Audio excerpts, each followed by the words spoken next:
disiplinnya terasa banget sih kalau sampai sekarang. Kalau saya mungkin akan ngomongnya soal makanan, karena kalau di keluarga saya dulu tuh ya apapun yang di meja harus dimakan, gitu ya. Okay. Kalau misalkan ada 5 sayur, kamu nggak suka 5-5-nya, at least tetap harus makan. Pilih satu gitu. Jadi disiplinnya nggak buang-buang makan gitu ya.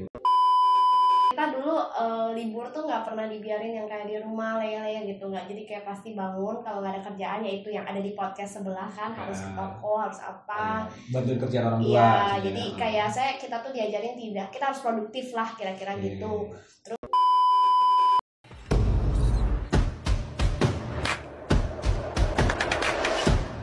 ini cerita kita.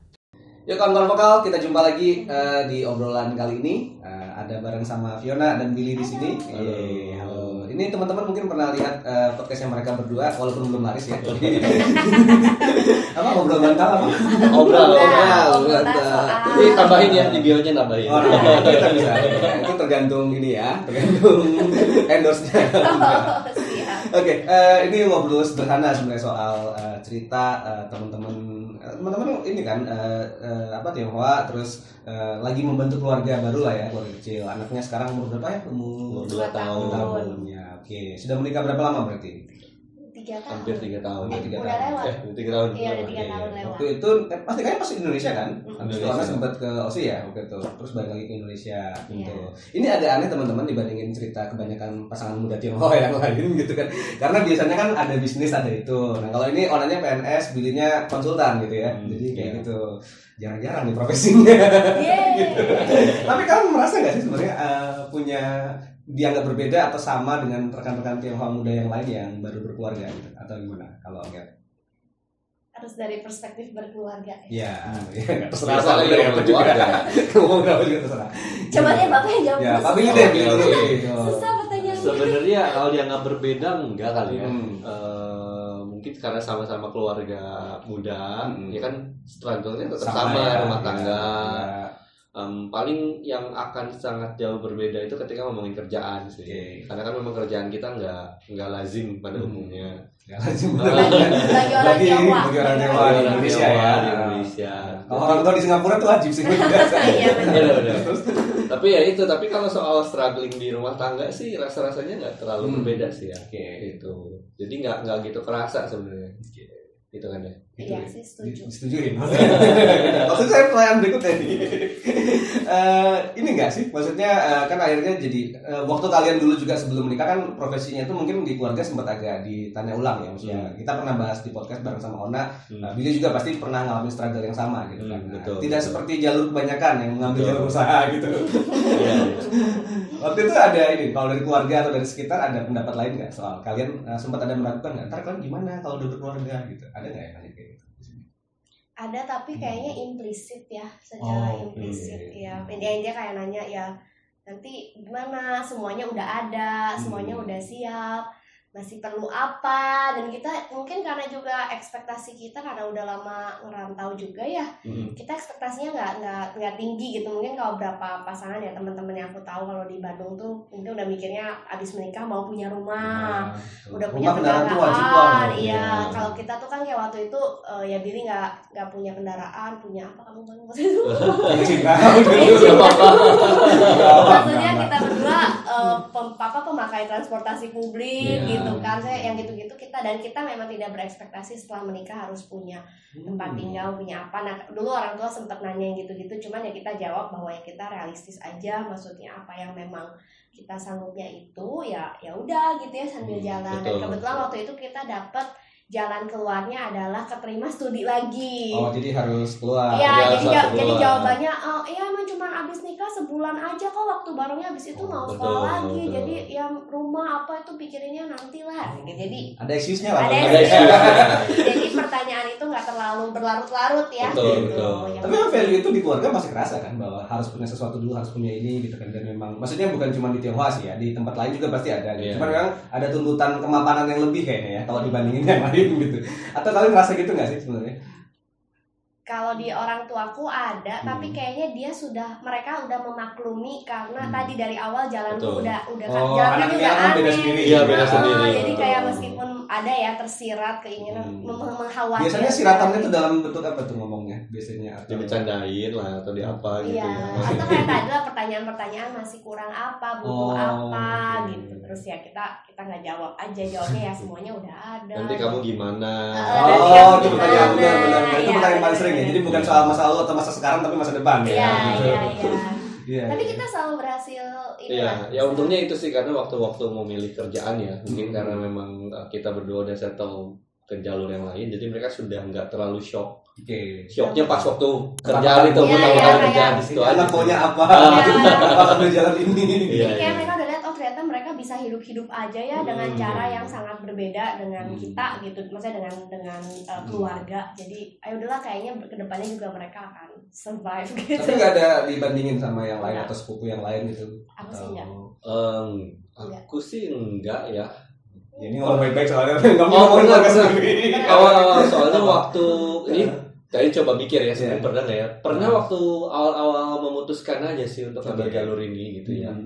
Selalu dibandingin kayaknya kamu mah kayaknya sayang sekolah udah tinggi, ini kesini ini kesana gitu. Ya itu pengalaman juga sih dengan yang Kalau sekarang malah justru kita yang jadiin contoh buat teman-teman yang lain sih. Kalau aku sih ngerasa gitu ya. Ternyata bisa kok jalurnya tuh kayak si Fiona gitu. Bisa jalurnya kayak si Billy tuh itu pernah denger sebut juga di keluarga sebut.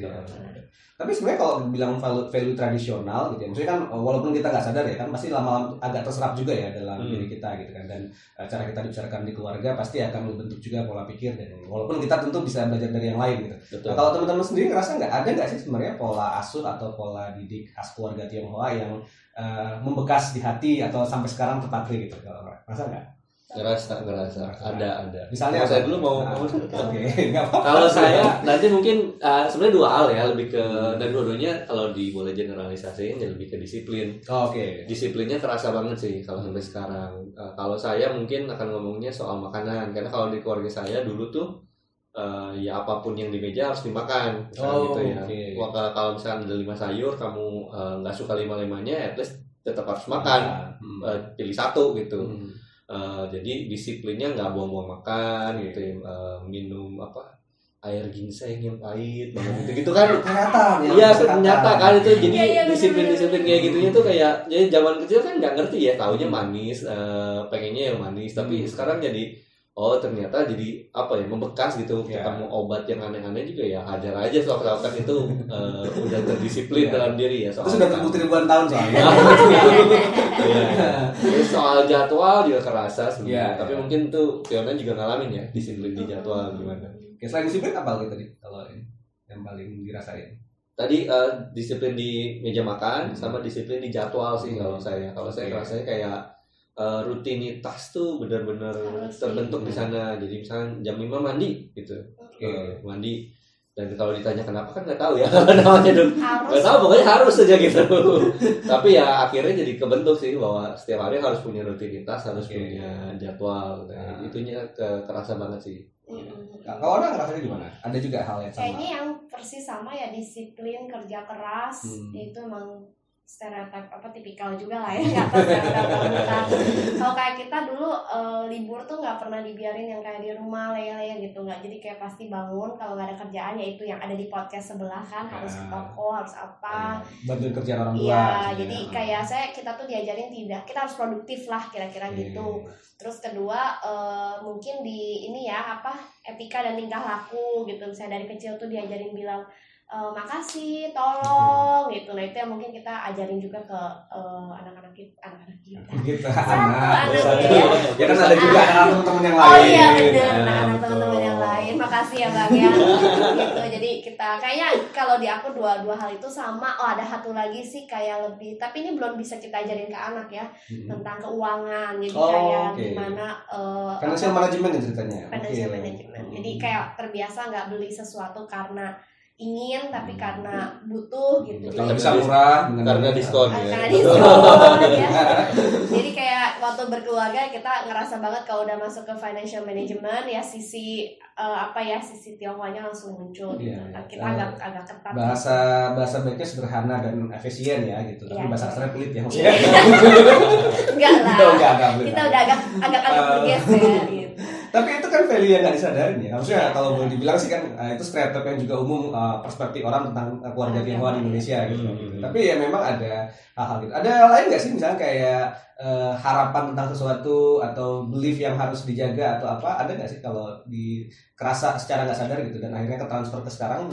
Jadi apa ya kayak kalau di keluarga gue ini lebih ke paradigma dibebasin sih. Oke. Ya, mungkin beda ya dengan stereotip keluarga. Cuman kalau di keluarga aku karena papaku tuh nggak tahu ya suka ngambil resiko kali ya. Jadi anak-anaknya dibiarin untuk ngambil resiko gitu. Itu mandirian kan ya. Jadi mandirian. Jadi itu tuh kerasa banget sih.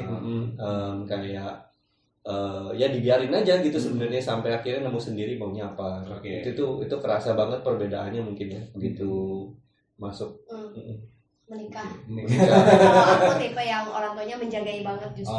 Safe play. Ya. Jadi kayak pokoknya kamu ikut jalan yang papa mama udah lewatin gitu. Jadi kami ini lebih Tionghoa kayak dari bilang.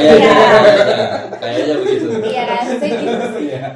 Enggak. Tapi emang ada hal yang tertentu dan kadang-kadang kan orang punya stereotip kayak gitu kan bahwa ini keluarga dekat pasti ya biasanya keluarga besar itu selalu ini terus ada hal-hal lain lah ya, terutama harapan soal tadi kemapanan gitu kan, ini soal harus bersikap seperti apa gitu. Nah, di antara semua value-value yang orang sering bilang sematkan pada keluarga tradisional Tionghoa gitu, ada nggak ya sih yang teman-teman bakal terusin ke generasi berikutnya nih, kalau Fiona atau Billy gitu? Buat mendidik anak nih biasanya referensinya dari mana nih? Bukan dari Finlandia atau dari mana? Kan kalian juga belajar secara modern kan? Kalau boleh dibilang kan kalian generasinya udah hybrid lah, dibilang keluarga Tionghoa banget juga enggak gitu kan? Maksudnya mengerti filosofinya Konfusianisme dan Taoisme kan juga enggak gitu kan, tapi sudah sangat ini kan gitu. Nah, kalau kalian rata-rata buat mendidik anak sekarang ada value tertentu nggak yang harus tekanin?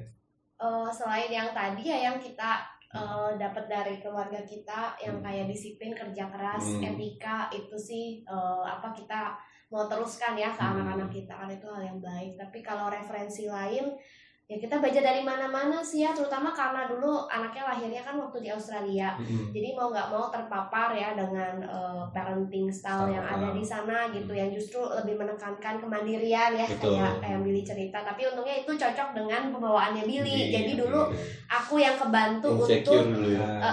aku yang kebantu untuk keseret ke jalan tengah itu gitu. Keseret.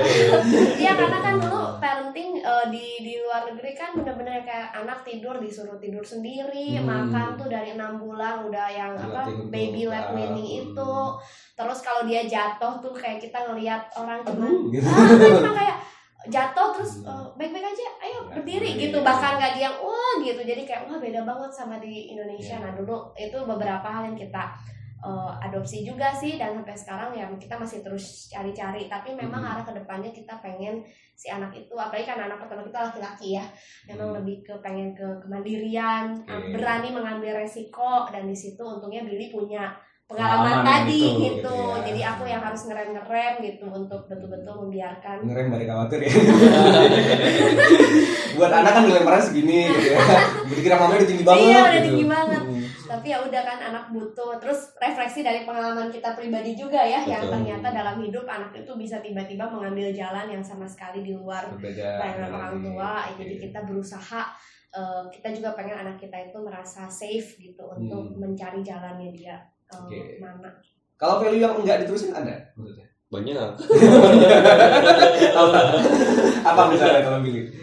Value yang enggak diterusin kayak mungkin ini ya, pertemuan-pertemuan sakral misalkan semua harus hadir ngumpul kan. Kalau besar kalau memang jadwalnya susah dan kurang efisien ya kita cari cara lain, maksudnya kayak gitu kan. Cara lain itu maksudnya ngeles ya? Bisa online gitu kan. Jadi enggak kan kalau itu jadi benar-benar family first ya. Iya betul. Yang lain minggir gitu kan. Nah, kalau kita mungkin enggak ya. Ya berdasarkan kasusnya lah ya. Gitu. Itu kayaknya enggak bakal diterusin juga gitu sih. Terus kayak tradisi-tradisi yang mungkin rasa-rasanya menurut kita bisa diefisiensikan ya kita efisiensikan gitu. Seperti pesta ya kan. Hebat ya ini wawancara kita bisa menangkap ya. Jangan nyuri-nyuri saya di sana kalian ini. Karena kan tadi sebenarnya jadi lebih megang prinsipnya kita secara keuangan kita efisiensikan. Gitu. Tapi kan sebenarnya kalau dalam tradisi keluarga Tionghoa biasanya kalau pesta benar-benar royal banget gitu kan. Kalau kita enggak, ya selama bisa diefisiensikan ya kita efisiensikan sih gitu. Menekankan makna gitu dibandingkan citra dan tambah ini juga contoh kalau misalkan ulang tahun pertama harus ada makanan ini gitu kan. Kalau kita enggak kita tahun ini ini aja tumpeng biar Indonesia misalnya udah tumpeng terus dari orang tua bilang memang aneh dari ulang tahun pertama Satria tuh makan kuenya tuh tumpeng, ulang tahun kedua kue jajanan pasar sangat tidak tahu mas iya betul dong. Iya terus mamaku suka mama nanti kirim mie ya buat ulang tahun siapa, jadi ya itu udah mie dan telur itu kayaknya bukannya kewajiban kita udah ini dan yang mungkin kita tanemin ke anak yang mungkin nggak dialami dulu tuh keindonesiaan juga ya. Betul. Iya, Satria diajarin ini ya, banyak aspek keindonesiaan dengan yang lain. Karena teman kalian kan banyak dari yang beda-beda. Iya. Diversity-nya kita expose dan sedari dini. Jadi dari cara manggil orang, memang ada beberapa minta dipanggil auntie, uncle, biasa kan kalau anak kekinian gini. Tapi kalau yang biasanya dari suku tertentu kita usahakan dia belajar manggil sesuai sukunya. Ada yang dia sekarang udah manggilnya nyaci apa gitu, udah macam-macam banget. Tanta. Iya. Menarik lah, ada yang bau pak tua gitu ya, meskipun ya mungkin dia belum ngerti tapi dia udah terpapar ke situ, terus udah kayak gitu. Ya itu hal yang terus kayak bahasa juga dulu dia sempat pakai lagi di Aussie pakai bahasa Inggris, tapi pas kita pulang kita memutuskan kita pakai bahasa Indonesia, jadi hampir seluruh percakapan kita dengan dia sekarang pakai bahasa Indonesia dulu. Dan terfilter dengan logat Sunda ya. Ini kita yang nggak sadar. Iya benar. Oke, jadi kalau ditanya identitas nih, kalian masih merasa sebagai keluarga Tionghoa atau udah hybrid atau udah kayak gimana? Kalau ngeliat sekarang. Gimana ya? Kalau soal perasaan ya kita nggak bisa ngedina ya karena tampaknya kan seperti ini ya. Dan kalau melihat saudara-saudara juga kita nggak bisa nge-reject apapun tampilan segala macam. Tapi sebenarnya kalau pilihan kita sih selalu ngarahin ke Indonesia sih ya. Jadi nggak kalau dibilang merasa nggak merasa ya mungkin jadi ada minoritasnya ya dalam diri kita.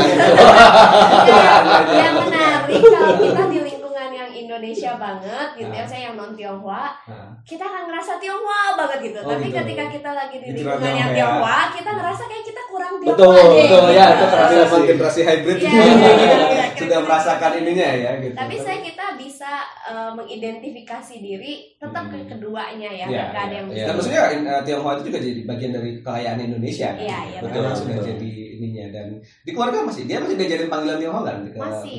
Masih dikasih nama Tionghoa. Wow. Dia masih punya nama Tionghoa, dia kalau ke orang tuaku masih manggilnya pakai panggilan Tionghoa. Masih dipertahankan berarti ya. Nanti kalau dia punya adik, dia dipanggilnya juga Koko. Jadi biar pusing aja semua orang gitu. Dia menerima kompleksitas itu akhirnya. Iya, dia harus menerima kompleksitas itu. Kita lihat nanti bagaimana anaknya bisa ini ya. Nanti 10 tahun lagi mungkin bisa diundang di. Jangan beda, siapa tahu nanti bisa jadi. Bisa jadi ya gitu. Atau mungkin go internasional lebih luas lagi gitu. Bisa jadi. Amin. Benar juga ya. Iya, thank you nih udah berbagi sedikit ya pandangan tentang parenting stylenya generasi hybrid kayak kalian gitu ya. Sudah agak unik sebenarnya. Mungkin sekarang mungkin tidak sejarah, tapi kedepannya mungkin kayak mereka akan makin banyak ya gitu. Kan ada juga banyak yang menikah juga dengan yang berbeda gitu ya, dengan yang, dan mungkin jadi bisa jadi referensi juga ya, salah satu referensi buat rekan-rekan yang sedang membangun keluarga sekarang gitu ya. Gitu. Bagaimana caranya ngeles daripada biaya pesta yang mahal-mahal? Gitu ya. Bisa ya. Bagaimana ini gitu. Tapi nanti kita berharap ini bagian dari ini ya, pembelajaran kultural juga ya. Jadi secara budaya kita belajar hal-hal yang berbeda, terus berinteraksi dengan begitu banyak kemungkinan sebagai keluarga Indonesia masa depan gitu. Ada rencana dalam waktu dekat apa yang terkait keluarga atau ini? Apa ya? Dalam waktu sekolah lagi. Paling sekolah lagi sih.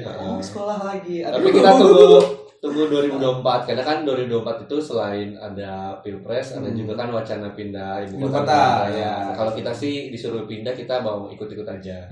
Jadi kayaknya rasanya kalau begitu baru pindah nggak mungkin langsung sekolah lagi gitu kan. Jadi tunggu 2024. Tapi memang pengen sekolah lagi rencananya. Fiona sih itu. Ya, ini keluarga yang sangat suportif teman-teman. Concernnya benar-benar di pendidikan ya gitu. Jadi ada alasan lain juga karena kalau punya anak pas sekolah lagi biayanya ditanggung ditanggung pemerintah ya gitu ya. Wahai pemerintah Indonesia. Oke.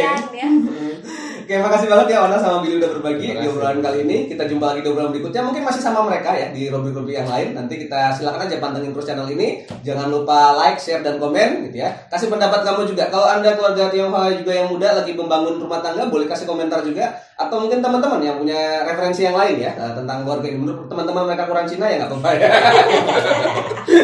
Oke, sampai jumpa teman-teman di bahasa berikutnya. Dadah.